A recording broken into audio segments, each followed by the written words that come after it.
First off, hello and congratulations. Love the movie.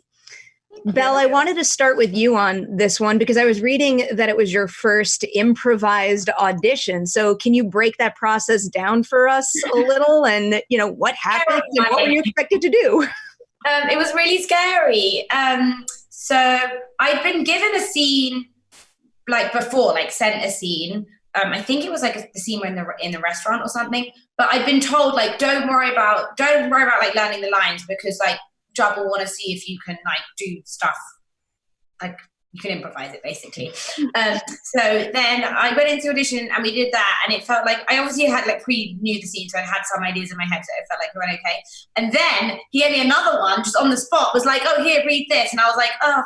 And yeah, and then he was like, but don't worry about the lines, just get the situation and just kind of make it up. And so that, and so then it improvised that too with Pete, which is also weird because we knew each other before, but then we were being really weirdly formal with each other. It just felt very strange, but it obviously went well, I think. Very much so. and then you bring it big time to the actual final feature. For both of you, what advice would you give to another actor who's about to work with Judd for the very first time to make the most of the experience? I would say, in terms of the improv, just don't be scared to fail.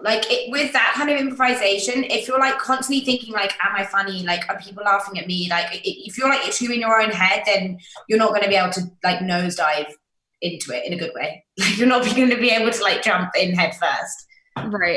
That's literally what I was thinking, staying present in the moment. And I mean, at least for me, because I always am overthinking everything, you just kind of don't have the time to be doing that when you're improvising. So you have to stay super present.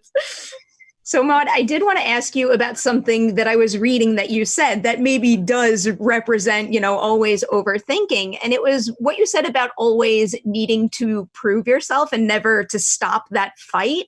Right. And I very much respect the sentiment, but you've also accomplished a lot in your own right over the years. So I was wondering, is there any kind of, a bucket list item that when you tick that box, you yourself are going to feel like you've proven yourself? I mean, to you more so than anything.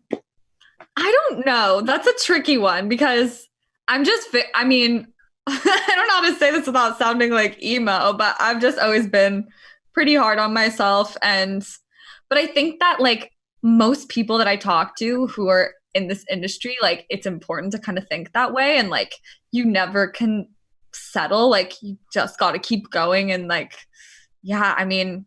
don't know, maybe, but I don't think so, to be honest. Yeah, I'm a big fat hypocrite because I got the same exact thought process. So I was looking for you to give me an answer. The answer to that. Because I am a big fan of tattoos and I love what they mean in this movie. For both of you, do you have tattoos? And if you don't, what would you get and why? I don't have any. I'm so boring. I'm not against them though. I totally would get one. I've just never come across the one that I would get. Yeah. I don't know what so I just said I'd never come across it. I have no answer. Sorry. That is hard because I feel like tattoos, once you start getting a lot of tattoos, you become more comfortable with just, I don't know, not having them maybe mean as much or I would overthink it so much. Back to overthinking. But I follow this Korean tattoo artist on Instagram who does these tiny little, you can send a picture of your family or a picture of your pets and he'll draw them. And they're just very little and sweet. I would get that maybe of my cat, but I don't know if that's weird. If I have a tattoo of my cat in 20 years who's not alive or something, I don't know. For what it's worth, you suggesting that makes me want to immediately find that account. I've been looking for the next. Me too. I want to find the account. I will send it along. It's really cute.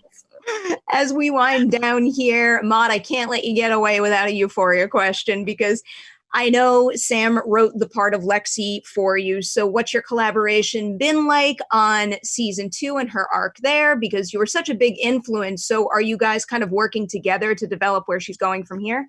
I think so. I mean, Sam, like, I always knew that I didn't have much of an arc in season 1 and that it was coming in season 2. And so when Sam was writing, had a few like long conversations about just like where things could go. And I think he had a pretty good idea of where it could go, but we definitely collaborated a lot. And he's super open to listening to what all of us as actors have to say about our characters, which makes it it's really nice when people are open to that.